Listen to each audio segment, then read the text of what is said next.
Oras, hatod ka nato sa Camel Soy Sauce. Usa na usab ka paragis bila-bila herbal coffee user ang satisfied sa atong produkto mga kaparagis. Ako si Celisina Semblante, 65 years old, nagpuyo sa Tulingon Mainit, Surigao del Norte. Kaning bila-bila nga kafe, ganahan manggug ko kay hayahay ang lawas, unya mawa imong kabuhi. Mag-inom ka ani kada buntag, gana gyud kay imong paminaw sa imong lawas. Kontento jud ko kayo basta kay kada buntag makainom gyud ko ani. Kini ginama sa GFMQ Marketing kaysa paragis bila-bila, dili na ka mag-agwanta pa. Hirap magpahinga? May mga gamot para dyan. Pero, relax. Mag-Efficacent Oil. Sa unang amoy at hagod, ramdam ang ginhawa na trusted by all. Unahin ang trusted ginhawa. Unahin ang Efficacent. Methyl salicylate plus menthol plus camphor is a generic name of Efficacent oil. If symptoms persist, consult your doctor. Efficacent Oil, your trusted ginhawa for rest and relaxation.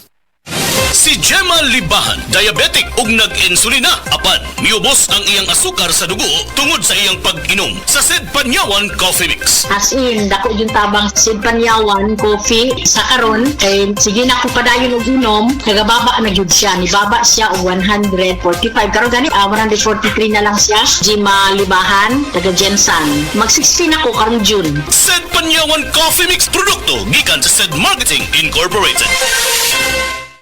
Si Sanjen Kapukanan nag-antos sa iyang arthritis sa taas nga panahon bisan pa sa iyang kabatanon. Ever since nga nakatry ko na naanagid kay ginabati labi na kanang arthritis or panakit sa mga joints. Mo relieve gid sir. Naghapdas kog sa liniment. Dala-dala ang gid na ako. Unya dili man pud kumakuan kay ganahan ko sa baho. Humutan gid ko.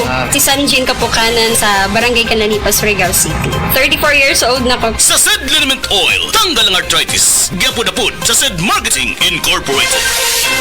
Problema sa fatty liver? Mag DTX 500. Ang DTX 500 aduna kini mo Mordica Charantia compound gikan sa palya nga nagahatag og proteksyon batok sa liver failure. Ang pingyang imo atay. Mag DTX 500 adlaw-adlaw. DTX 500 mapalit sa mga butika. DTX 500. Ako si Makoy taga San Carlos, ga yelo akong lawas tungod sa problema nako sa akong atay. Pagkadungog nako sa radyo ang DTX 500. Ako dayon gibanatan og inom duha sa buntag, duha sa gabi. 2 weeks pa lang may alibyo na. Pag 1 month kape na ayo na ako. DTX 500 mapalit sa mga butika. Oras, hatod ka nato sa Camel Soy Sauce.